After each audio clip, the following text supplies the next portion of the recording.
네, 오늘 우리가 살펴볼 말씀은 아주 오랜만에 다시 로마서를 살펴보겠는데요. 지난 3주 동안 우리 박흠 목사님이 아주 좋은 말씀을 전해 주셨죠. 감사드리고요. 우리는 다시 로마서를 돌아와서 12장 1절부터 시작합니다. 3주 전에 11장을 마무리했고요. 12장을 할 텐데 한번 보실까요? 오늘은 12장 1절밖에 못할 것 같아서 본문을 1절로 잡아봤어요. 우리 한 목소리로 같이 12장 1절 읽어보겠습니다. 시작. 그러므로 형제들아, 내가 하나님의 모든 자비하심으로 너희를 권하노니 너희 몸을 하나님이 기뻐하시는 거룩한 산 제사로 드리라. 이는 너희가 드릴 영적 예배니라. 아멘. 네, 정말 우리 기독교인들이 암송도 많이 하고 있는 말씀 로마서 12장 1절이에요. 그러면 오늘 로마서 12장 1절을 살펴볼 텐데 중요한 것은 그러므로 라는 접속사로 시작됐다는 것이 참 중요합니다. 제가 그러므로 라는 접속사를 여러 번 설명드렸어요. 여러 번 설명드렸는데 이것은 무엇입니까? 앞의 내용을 다 전제로 앞의 내용을 다 받고 그러므로 뭐뭐뭐뭐다 라고 거의 한 줄로 요약할 수 있는 결론을 낼 때 쓰는 접속사가 그러므로잖아요. 그래서 오늘 그러므로를 보니까 그러므로 형제들아 내가 하나님의 모든 자비하심으로 너희를 권하노니 바울이 하나님의 모든 자비하심으로 로마의 교회 성도들에게 권면을 하는데 그 권면을 하는 내용의 바탕은 뭐라고요? 그러므로가 있으니까 앞에 우리가 살펴보았던 로마서 1장과 11장의 모든 내용을 받아서 그러므로라고 결론을 내리는 겁니다. 자, 그러면 우리가 이 1절을 살펴보기 위해서 생각해야 될 게 뭐냐면 로마서 1장과 11장 앞의 내용이 어떤 내용인가를 살펴보는 것이 되게 중요해요. 그래서 오래되었지만 우리가 살펴보도록 하겠습니다. 자, 일단 로마서 1장 16절 17절에서는 이 로마서의 전체 주제가 되는 복음을 정의했어요. 사도 바울이 복음을 어떻게 정의했죠? 복음은 모든 믿는 자에게 구원을 주시는 하나님의 능력이다라고 정의하고 아울러 17절에서는 이 복음에는 믿는 자를 의롭다 여기시는 하나님의 의가 나타났다라고 복음을 정의했습니다. 이게 바로 로마서 1장 16, 17절이에요. 그러고 나서 2장과 3장에서는 어떤 내용이 있었냐면 이방인과 유대인들이 너나 할 것 없이 다 죄 아래 빠졌다. 심판 아래 있다라는 걸 설명하면서 이방인은 율법이 없어서 망하고 유대인들은 율법이 있어서 망한다라는 표현을 쓰면서 이방인과 유대인들이 너나 할 것 없이 다 죄 아래 있는 신세다라는 것을 설명했습니다. 그리고 4장부터 7장까지 내용을 살펴보면 어떤 내용이 있었냐면 유대인들이 그토록 숭상하는 자신의 조상이라고 숭상하는 아브라함도 사실은 유대인이기 때문에 유대인의 시조이기 때문에 구원을 받은 것이 아니라 믿음으로 구원을 받은 것이다. 여기서 믿음은 뭐였습니까? 하나님께서 미리 아신 자를 불렀다, 예정했다라는 말을 쓰면서 아브라함이 뭐가 잘나서 바람직해서 하나님을 잘 믿어둔 게 아니라 아무것도 모르고 하나님도 모를 때에 갈대아 우르 땅에 있을 때부터 하나님이 아브라함을 미리 택하셨다라는 것을 사용하면서 우리가 받은 구원, 우리의 조상 아브라함이 받은 구원에서조차 여태까지 우리가 생각했던 우리는 유대인이다. 이런 혈통주의, 우리에게는 율법이 있다. 제사, 규례가 있다. 이런 것들을 통해서 아브라함이 구원을 받은 것이 아니라 아브라함조차도 하나님이 그냥 택하셔서 구원받게 되었다는 것을 강조했어요. 이 모든 것이 뭘 말하고 싶은 거예요? 바울은 우리가 받은 구원에는 우리의 공로가 하나도 없다. 그토록 목숨같이 여겼던 혈통주의, 나 유대인이야, 아브라함의 씨야라는 이런 것도 다 소용없다. 오직 하나님이 우리의 모습 보지 아니하시고, 우리의 행위 보지 아니하시고, 우리의 공로 보지 아니하시고, 우리의 자격 보지 아니하시고, 그냥 택해 주신 은혜로 구원을 받을 뿐이고 의롭다함을 받을 뿐이라는 것을 강조하기 위해서 바울이 여태까지 이야기를 펼쳐나가고 있는 거고요. 그런데 중요한 것은 있어요. 그러나 우리가 믿음으로 구원을 받았다라는 우리의 모습을 살펴보자. 얼마나 부끄러운 모습이냐. 얼마나 하나님께 얼굴을 들 수 없는 모습뿐이냐 하면서 사도 바울의 이야기인지 아니면은 믿음이 연약한 어느 성도를 가칭한 이야기인지 그건 정확히 알 수 없지만 사도 바울이 이런 구절을 7장 24절에서 오라 나는 곤고한 사람이로다 이 사망의 몸에서 누가 나를 건져내려 하면서 내 이 어쩔 수 없는 죄악을 토로하게 되는 그 한 사람, 바울인지 아닌지 그는 여러 논쟁이 있다고 했습니다. 아무튼 우리를 대표하는 모습이죠. 저와 여러분 구원을 받았다고 하지만 정말 하나님의 전적인 은혜로 내 행위, 내 조건, 내 자격 보지 아니하시고 하나님의 전적인 은혜로 구원을 받았다고 하지만 저와 여러분이 구원받은 자의 삶이 나타납니까? 그렇지 않잖아요. 그러면서 내가 받은 구원이 유효한가? 내가 받은 구원에 정말 확신이 있는 것인가? 흔들림이 있을 수밖에 없어요. 사도 바울은 로마서 8장을 통해서 그렇지 않다. 우리가 비록 흔들릴지라도 우리가 연약해서 정말 구원받은 자로서 하나님께 얼굴을 들 수 없습니다라고 면목이 없을지라도 우리가 받은 구원은 절대로 취소되지 아니하고 유효하다는 것을 밝혔습니다. 그게 어디에서 밝혔죠?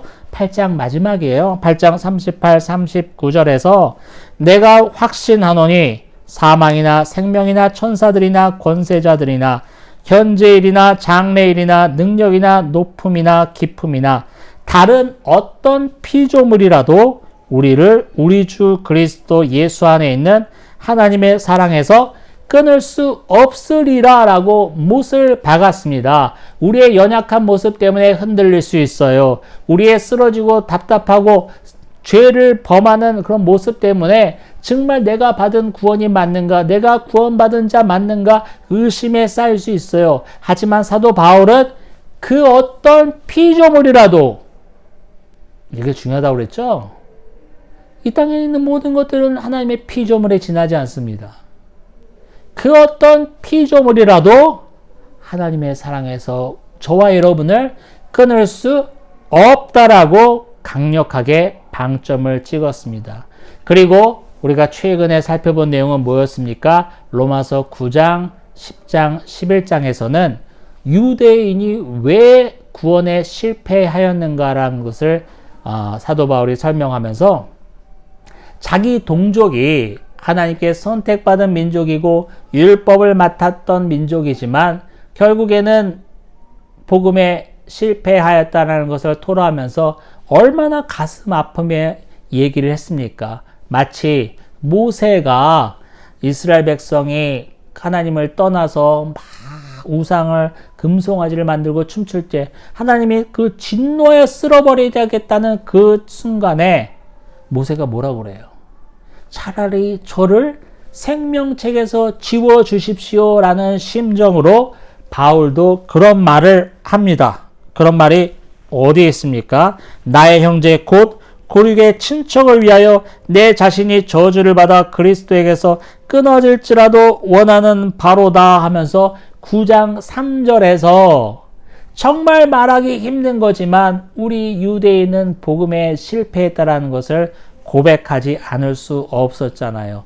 그러면서 유대인이 복음에 실패한 이유는 앞의 내용하고 비슷한데 유대인들이 결국에 혈통주의를 못 벗어났고 또 제사와 규례를 벗어나지 못했어요. 나는 아브라함의 씨다. 그걸 벗어나지 못했어요. 그것 때문에 그거 하나로 구원받는 것이 아닌데 바울이 뭐라고 그래요? 나도 아브라함의 씨고 베냐민 지파다라고 말하면서 뭐라고 그래요? 우리가 받은 구원이 우리가 유대인이기 때문에 받는 게 아니다. 우리가 말씀을 맡았기 때문에 받는 것이 아니다. 우리가 그토록 숭상하는 믿음의 조상 아브라함의 손자를 봐라. 그들도 유대인 중에 유대인이고 심지어는 아브라함의 손자였지만 또 아직 태어나지 않아서 그 어떤 행위가 있기 전이지만 하나님께서는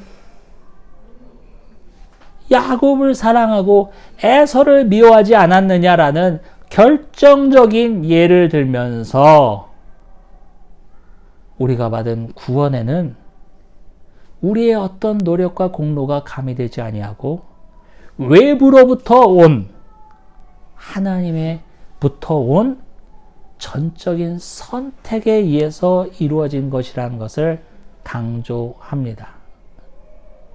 그러므로 형제들아, 내가 하나님의 모든 자비하심으로 너희를 권하노니. 1장과 11장까지 사이의 내용을 정리하면 전 이렇게 정리하고 싶어요. 우리가 받은 구원에는 나의 노력, 나의 공로, 나의 배경 아무것도 안 들어갔다. 아무것도 안 보시고 그저 나를 택해 주셨던 하나님의 은혜로 내가 구원을 받았다. 그러므로 형제들아, 내가 하나님의 모든 자비하심으로 너희를 권한다. 여기서 자비하심이라는 것은 뭐 헤세드, 또 그라시아, 그렇죠? 은혜죠, 은혜. 은혜인데 이 은혜가 뭡니까? 1장과 11장에 바울이 계속 얘기했던 우리가 받은 구원에는 우리의 공로가 하나도 들어가지 않았어요. 우리의 모습이 하나도 반영되지 않았어요. 외부로부터 온 하나님으로부터 온 그 하나님의 주권적인 선택에 의해서 저와 여러분이 택함을 받았을 뿐입니다. 이게 은혜입니다. 이 은혜로 여러분들을 내가 권면합니다. 아주 무게감 있게 권면하는 거예요. 무게감 있게. 그냥 이러면 좋아요, 이렇게 하세요, 이 정도가 아니라 하나님의 모든 구속 사역의 그 은혜로 내가 로마 교회 성도들을 권면합니다. 사도 바울은 더 강력한 말로 어조로 얘기할 수도 있었을 거예요. 이렇게 하라 명령체로 하나님의 모든 권한과 그 하나님의 모든 무게와 하나님의 모든 권위를 대신하여서 이렇게 살라라고 얘기할 수 있었는데 바울은 오히려 권면한다라는 말을 했습니다. 뭘 권면한다고 했을까요? 뭐라고요? 너희 몸을 하나님이 기뻐하시는 거룩한 산 제물로 드리라. 이는 너희가 드릴 영적 예배니라. 뭘 권면하는 거예요? 너희 몸을 하나님께 산 제물로 드리라는 거예요. 바울이 제물로 드리라라는 구약의 제사법을 인용하면서 이런 표현을 합니다. 여러분, 제물로 드린다는 건 뭐예요? 우리가 구약을 창세기에서도 봤잖아요. 제물로 드린다는 것은 완전히 바쳐지는 것을 뜻합니다. 그냥 거기에서 죽는 거예요. 구약의 배경을 우리가 생각해 봅시다.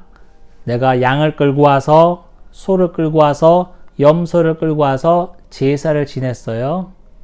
그 양과 소와 염소가 다시 지발로 자기 집에 돌아갈 수 있습니까? 절대로 그런 일은 벌어지지 않아요. 왜요? 저들이 죽어야지만 제사가 완성되기 때문입니다. 왜 사도 바울이 구약의 이 제사법을 인용했을까? 너희 몸을 거룩한 산 제사로 드리라. 죽어야 한다는 소리입니다. 예수 그리스도께서 저와 여러분의 모든 죄를 대신하여 십자가에서 죽으신 것처럼 그 은혜로 생명을 얻은 저와 여러분은 죽어야 한다는 거예요. 제물이 되어야 한다는 거예요. 제물은 살아서 돌아갈 수 없어요. 그러면 제사가 되지 않잖아. 거기서 죽어야 합니다. 저와 여러분은 살아 있습니까? 죽어 있습니까? 그리고 중요한 게 있어요. 이렇게 드리는 게 뭐라고요? 너희가 드릴 영적 예배니라. 여기 영적이라는 말 때문에 여러분 혼동이 있을 수 있어요. 뭔가 신비적이고 뭔가 좀 이렇게 성스럽고 뭔가 영성주의 막 이런 걸 생각할 수 있는데 여러분 성경 가지고 있는 성경을 보시면 영적이라는 곳에 기호가 표시되어 있으면서 뭐라고 나와 있어요? 합당한 이런 말이 나와 있어요. 합당한 이런 것이 너희가 드릴 합당한 예배니라. 이 영적이란 단어 때문에 뭔가 우리의 삶이 뭔가 신비스러워야 되고 뭔가 영적으로 막 영의 세계가 막 왔다 갔다 해야 되고 기도할 때마다 막 천군 천사가 왔다 갔다 하는 모습을 봐야 될 것 같고 기도할 때마다 가슴이 뜨거워지면서 막 하나님이 나를 막 불을 넣어주는 것 같은 느낌을 받아야 될 것 같은 느낌이 들어. 이 영적이라는 단어 때문에. 그러나 오늘 나와 있잖아요. 여러분 성경 밑에 뭐라고 영적이? 합당하냐, 합당한 예배니라. 그리고 이 영적이라는 말이 그렇게 신비스럽고 뜬구름 잡는 소리가 아니라는 것을 또 알 수 있는 건 뭐냐면 여러분 거룩한 산 제사로 드리는데 뭘로 거룩한 산 제사를 드리래요? 그 앞에 나와 있죠? 너희 몸을 거룩한 산 제사로 드리래요. 이 몸 말하는 거예요. 이거 고기 덩어리, 육체, 플래시. 여러분 지금 여러분의 팔다리를 쳐다보세요. 저도 쳐다보고 있습니다. 여러분 몸에 붙어 있죠? 지금 다. 그리고 여러분들이 생각하는 대로 팔다리가 움직여요. 저는 뭐 아주 제한적으로 움직이지만 얼마나 실제적입니까? 이 몸이라는 거는요. 정말 실존적이에요. 그리고 너무 실제감이야. 그냥 붙어 있으니까요. 이렇게 보이잖아. 그리고 내가 이렇게 움직여서 왔잖아. 이렇게. 그리고 움직여서 집에 갈 거잖아요.